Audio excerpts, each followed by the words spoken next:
Selamat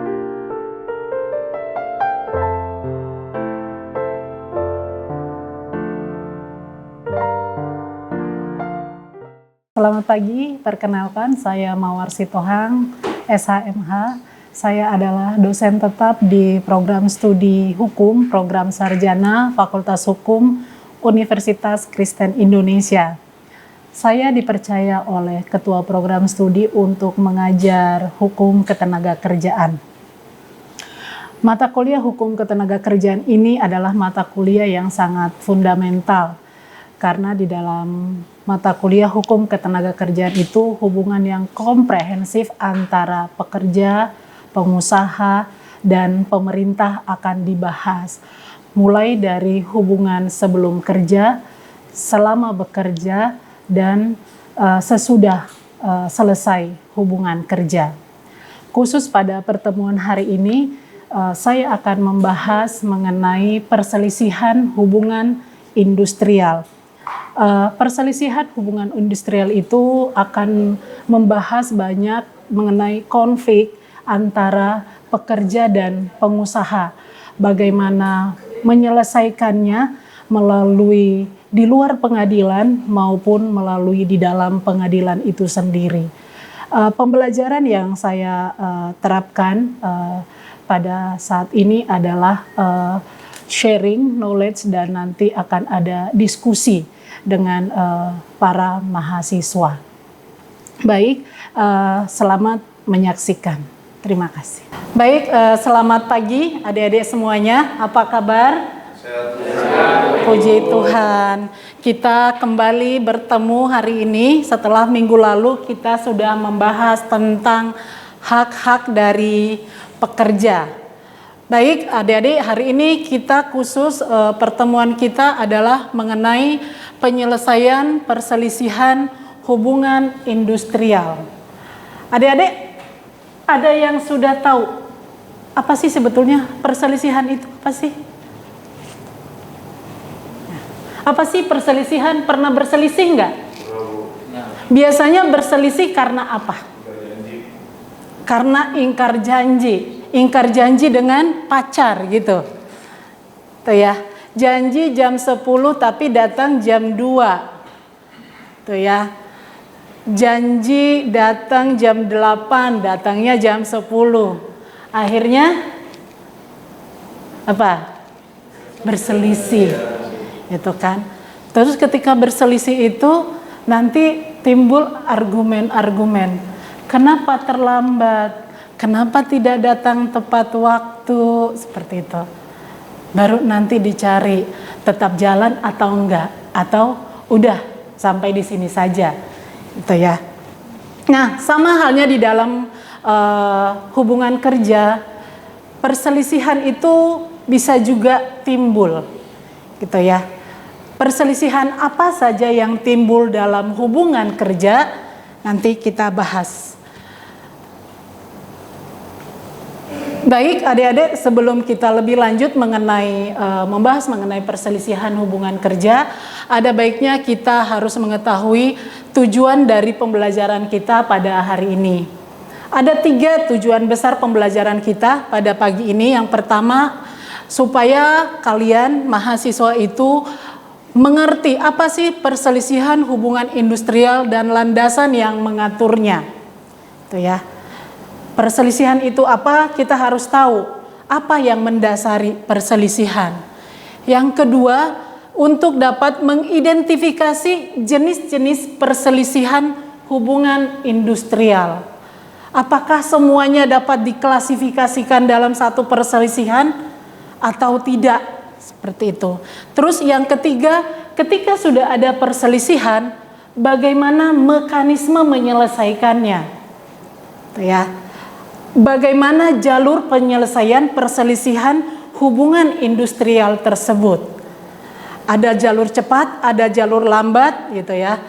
Atau harus melalui pengadilankah, atau bisa di luar pengadilan? Kalau adik-adik semua sudah tahu penyelesaian perselisihan itu bisa melalui apa saja? Ada yang sudah tahu? Sudah pernah membaca atau mendengar? Belum ya. Baik, nanti kita kaji lebih dalam. Baik, perselisihan hubungan industrial itu adik-adik semua saat ini sudah semakin kompleks. Dan untuk menyelesaikannya itu diperlukan institusi yang kuat supaya penyelesaian perselisihan itu bisa cepat, tepat, adil, dan murah. Karena asas daripada penyelesaian perselisihan hubungan industrial itu adalah asas cepat, tepat, adil, dan biaya murah. Gitu ya.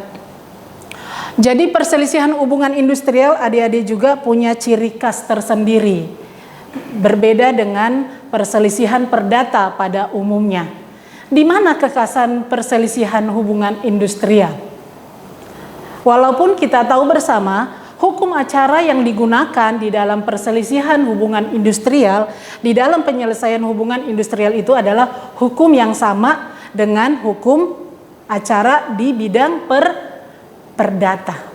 Tapi ada yang khas di dalamnya, ada yang khusus di dalamnya. Yang khas di dalam penyelesaian hubungan industrial itu adalah yang pertama, harus ada yang namanya anjuran dari suku dinas ketenagakerjaan. Di hukum perdata, di hukum acara perdata atau penyelesaian perselisihan perdata ada tidak anjuran? Tidak ada. Itu kekhasannya, itu salah satu ciri khas penyelesaian perselisihan hubungan industrial.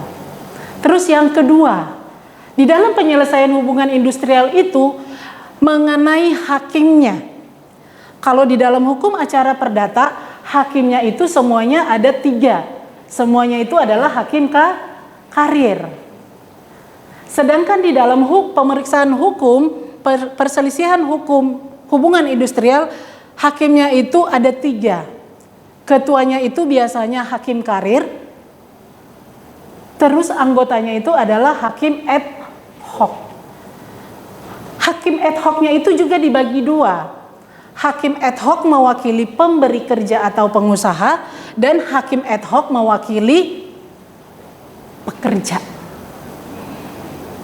Itu ya, itu cirinya. Ada salah satu ciri yang terakhir, adik-adik semua, itu adalah mengenai putusannya.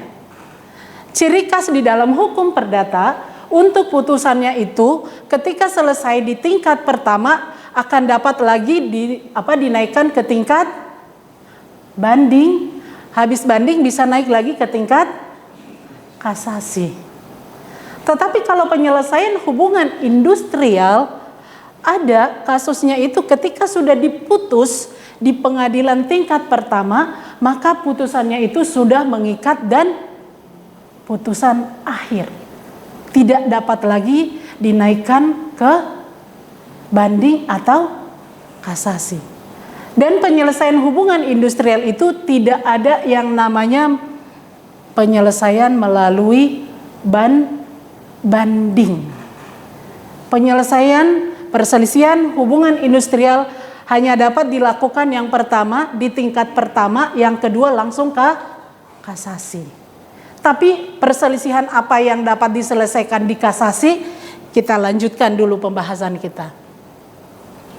Ini dasar hukum untuk pembahasan perselisihan hubungan industrial, adik-adik semuanya. Yang pasti Undang-Undang Nomor 13 Tahun 2003, Undang-Undang ini masih berlaku sampai saat ini, walaupun sudah terbit yang namanya Undang-Undang Nomor 6 Tahun 2023. Karena Undang-Undang Nomor 6 Tahun 2023 itu tidak mencabut Undang-Undang Nomor 13 Tahun 2003, tapi mengubah beberapa yang ada di dalamnya. Tuh ya.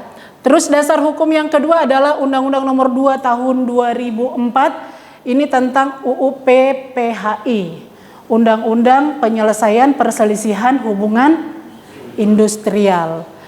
Tuh. Terus Undang-Undang Nomor 6 Tahun 2023 tentang Cipta Kerja, terus Peraturan Pemerintah Nomor 35 Tahun 2021. Ini adalah mengatur tentang perjanjian kerja waktu tertentu, alih daya, waktu kerja dan waktu istirahat, dan pemutusan hubungan kerja. Kenapa kita menggunakan PP 35 2021 itu karena berhubungan dengan pemutusan hubungan kerja.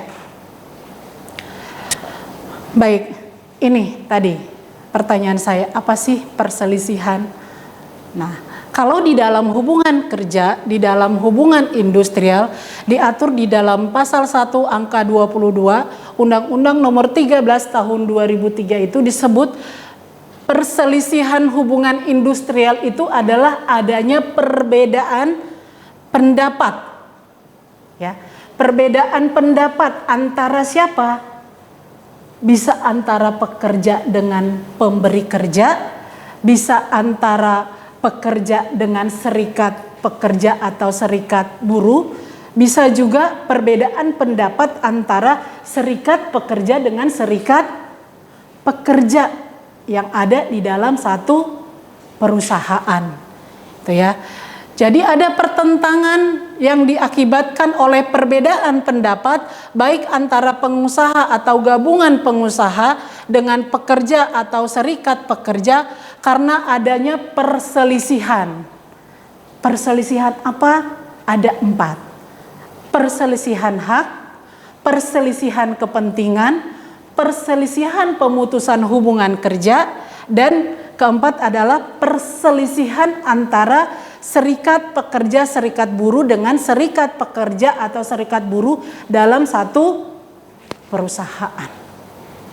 Itu ya. Di dalam pasal 1 angka 1 Undang-Undang nomor 2 tahun 2004 tadi tentang UU PPHI itu juga pengertiannya sama. Itu ya. Nah, ini cakupan dari perselisihan hubungan industrial itu ada 4. Tuh ya. Nah, apa itu perselisihan hak?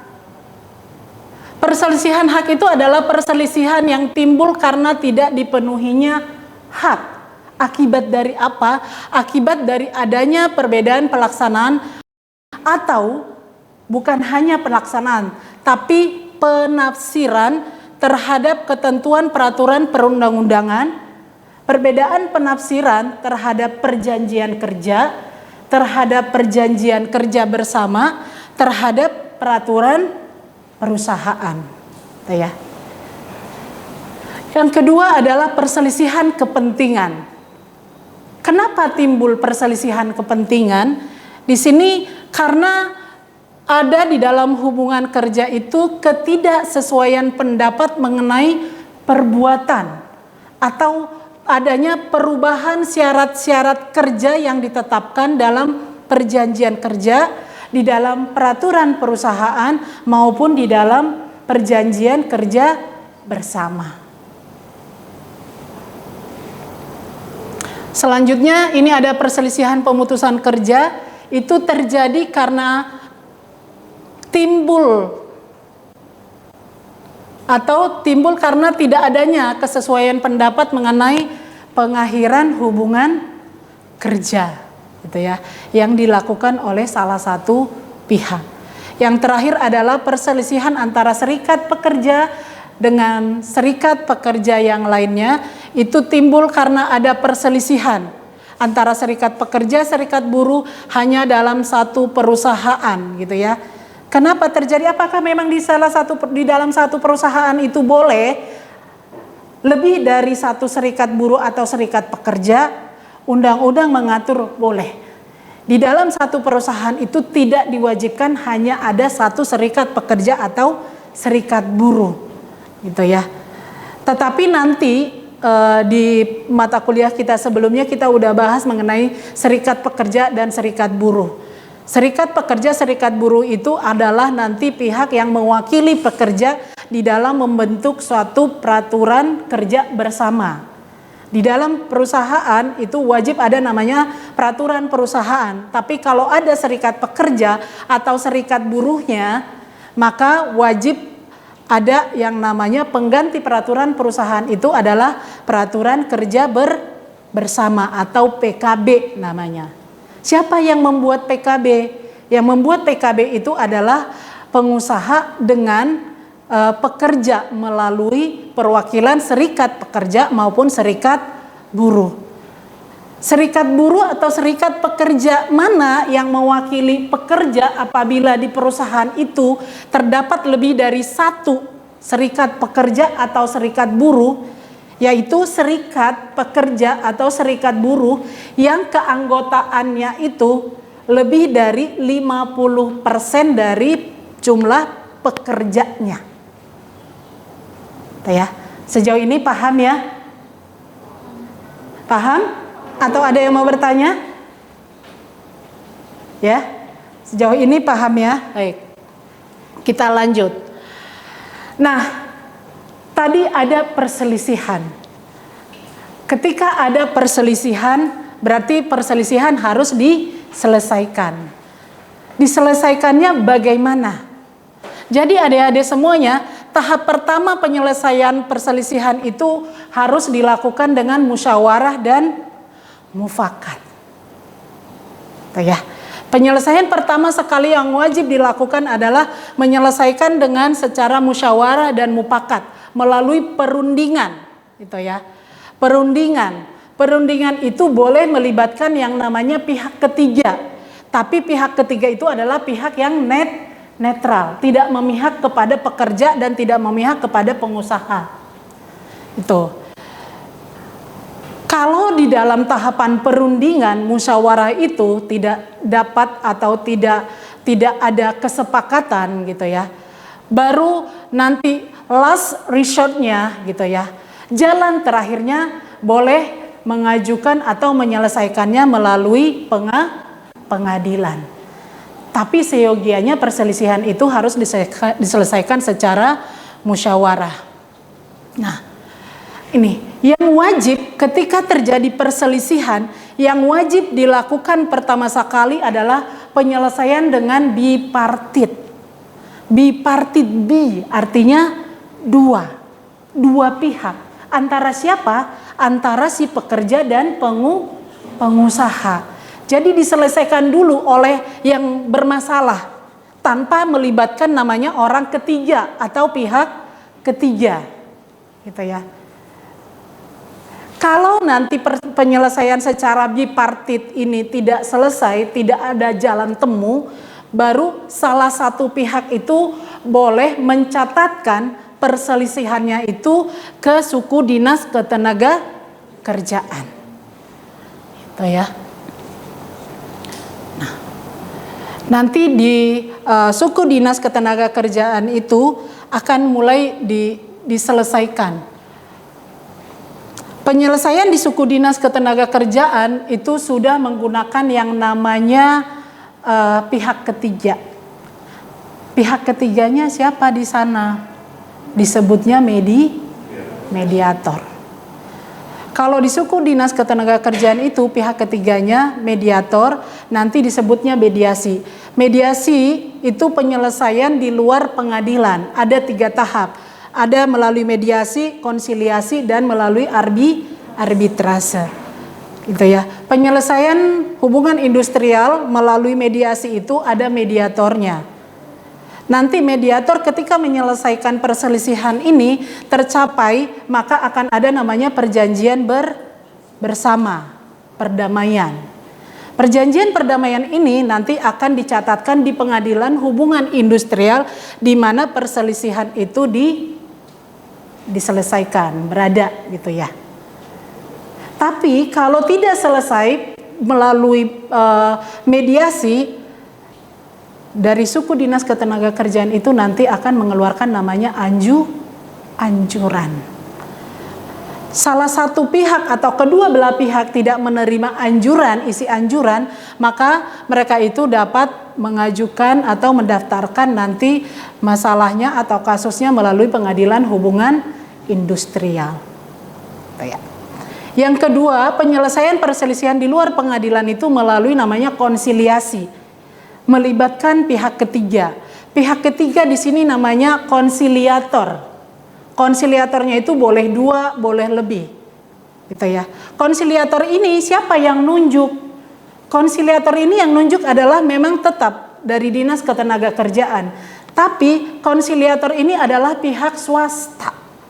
Berbeda dari tadi mediator di suku dinas ketenagakerjaan, mediatornya itu yang menetapkan, yang menentukan, yang menunjuk adalah suku dinas ketenagakerjaan, dari dinas ketenagakerjaan, tapi mediatornya itu adalah ASN. Kalau konsiliator itu adalah swasta. Itu ya.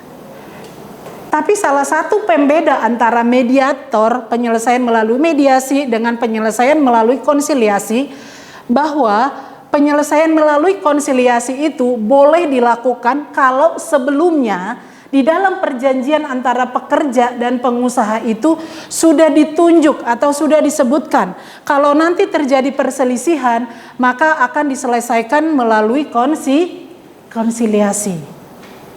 Sama juga halnya dengan arbitrase.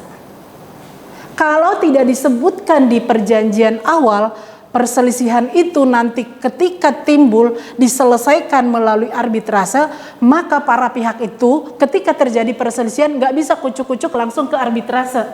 Kami akan selesaikan di sini perselisihan kami.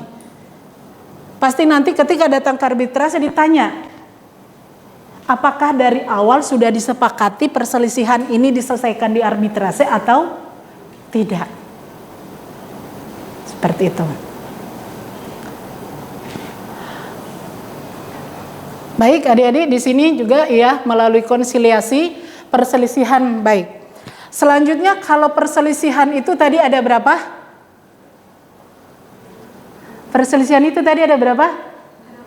Ada 4. Perselisihan hak, perselisihan kepentingan, perselisihan pemutusan hubungan kerja, dan perselisihan antara serikat pekerja dan serikat buruh. Adik-adik semua, keempat perselisihan ini bisa diselesaikan di dalam mediasi. Tetapi untuk konsiliasi yang bisa diselesaikan adalah perselisihan mengenai kepentingan, perselisihan mengenai hubungan kerja, dan perselisihan antara serikat pekerja dan serikat pekerja. Jadi bukan 4 perselisihan ini yang dapat diselesaikan di konsiliasi. Ya. Tidak semua. Sama, di arbitrase juga adik-adik, penyelesaian apa yang dapat diselesaikan, perselisihan apa yang dapat diselesaikan di arbitrase itu hanya perselisihan mengenai kepentingan dan perselisihan mengenai antara serikat pekerja dan serikat buruh. Tidak semua, tidak 4 perselisihan yang timbul itu bisa diselesaikan di dalam penyelesaian melalui arbitrase. Ini adalah penyelesaian perselisihan perburuhan yang dilakukan di luar pengadilan. Jika perselisihan itu tidak selesai atau tidak ada titik temunya diselesaikan melalui mediasi, melalui konsiliasi, melalui arbitrase, maka para pihak itu dapat mengajukan ke pengadilan. Semuanya enggak putusan ini dibawa ke pengadilan. Tidak.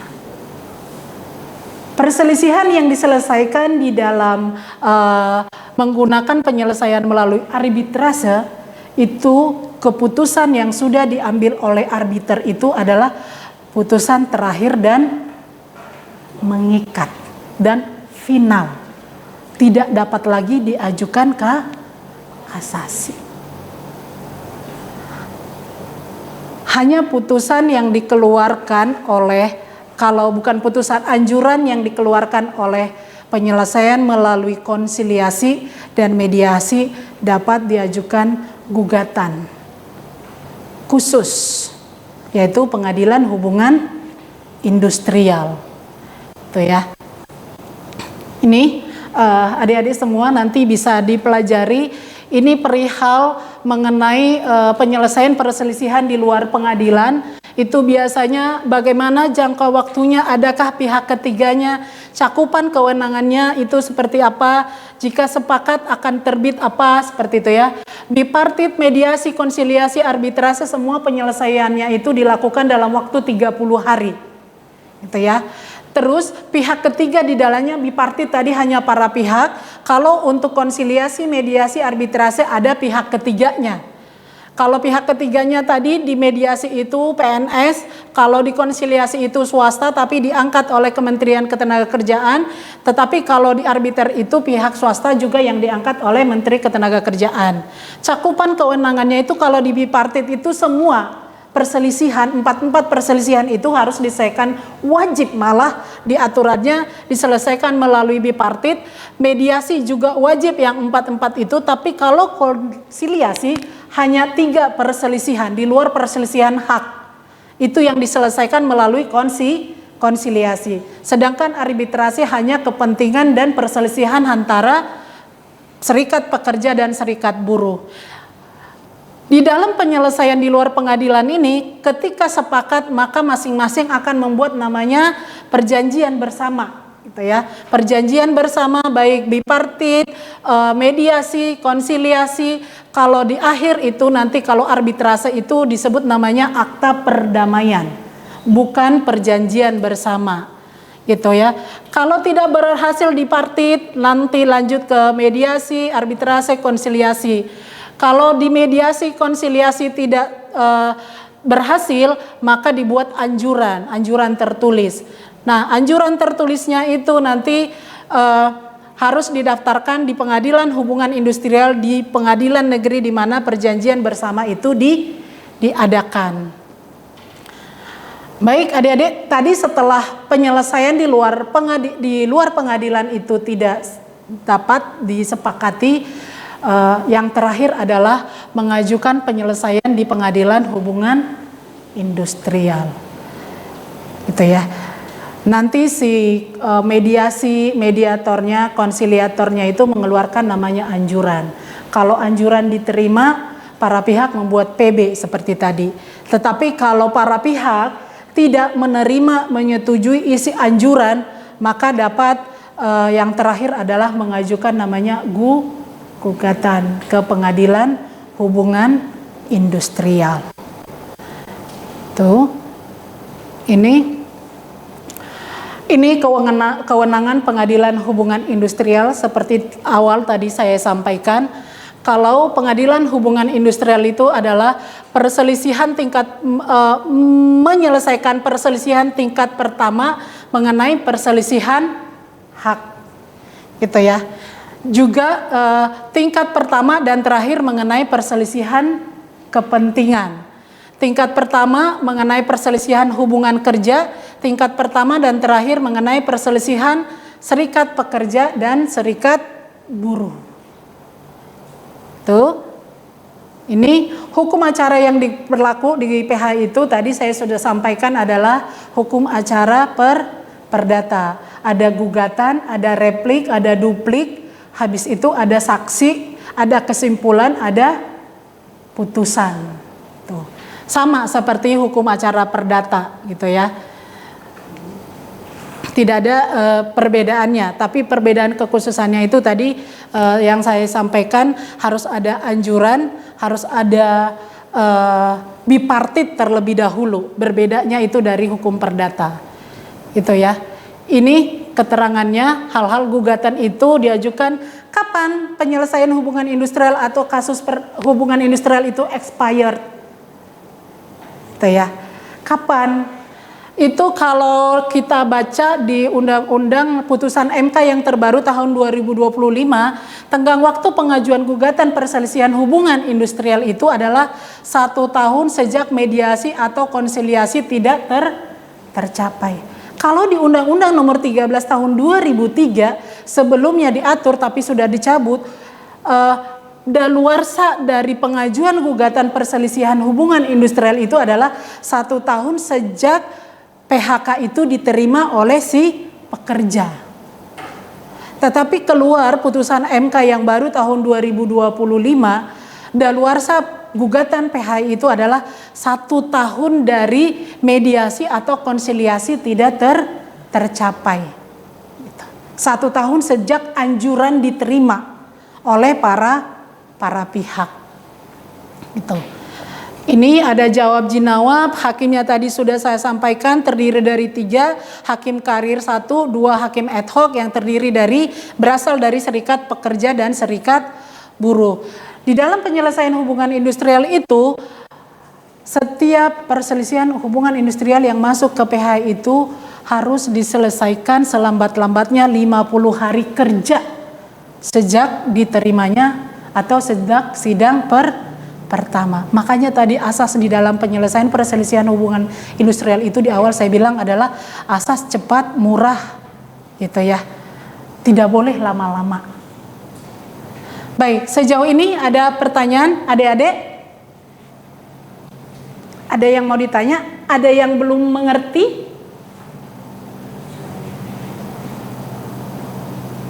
Ada yang tidak paham?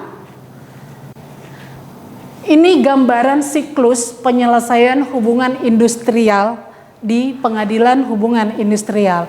Mulai dari ada perselisihan hak, kepentingan, perselisihan pemutusan hubungan kerja, sampai dengan perselisihan antara serikat pekerja, serikat buruh. Gitu ya. Harus ada bipartit, setelah bipartit itu tidak terjadi kesepakatan, diselesaikan dengan adanya pihak ketiga. Melibatkan pihak ketiga, kalau dia itu pihak ketiganya mediasi, konsiliasi tidak tercapai, bisa langsung ke pengadilan.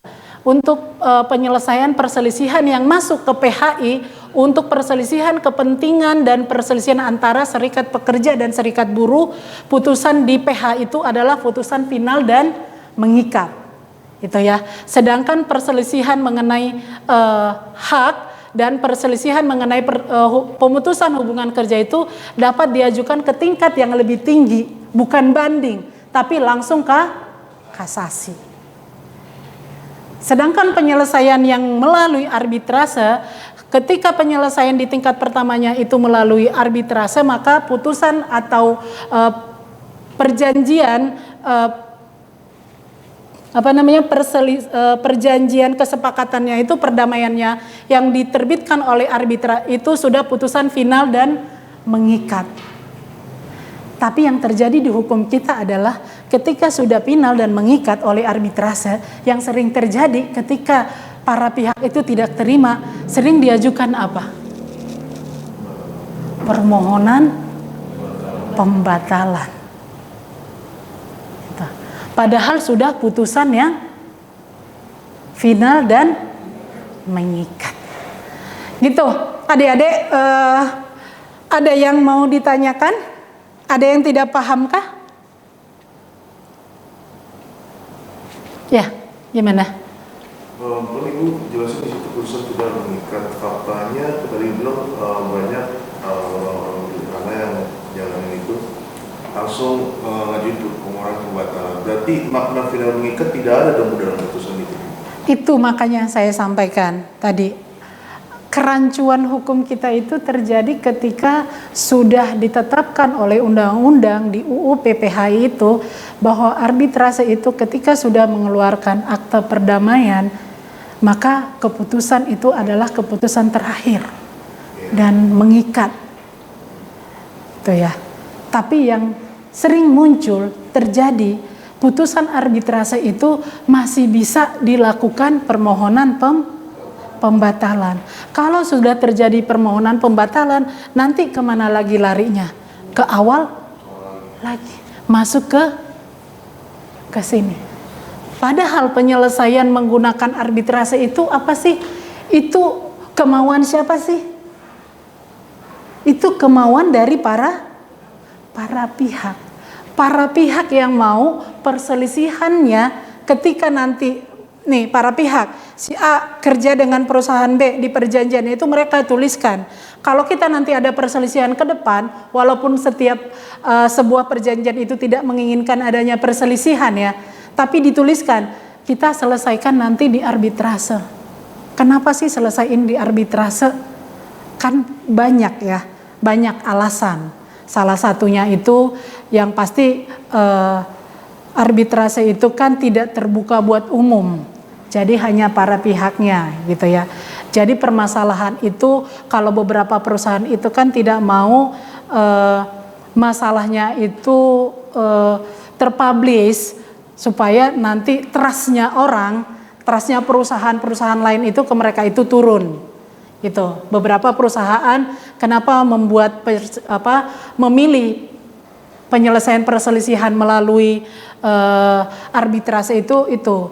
Yang kedua adalah mereka itu ketika menyelesaikan melalui arbitrase itu mereka yang menentukan sendiri arbiternya, yang mereka lihat kompeten sesuai dengan perselisihannya. Karena di pengadilan hubungan industrial itu kan kadang hakimnya itu umum, ya.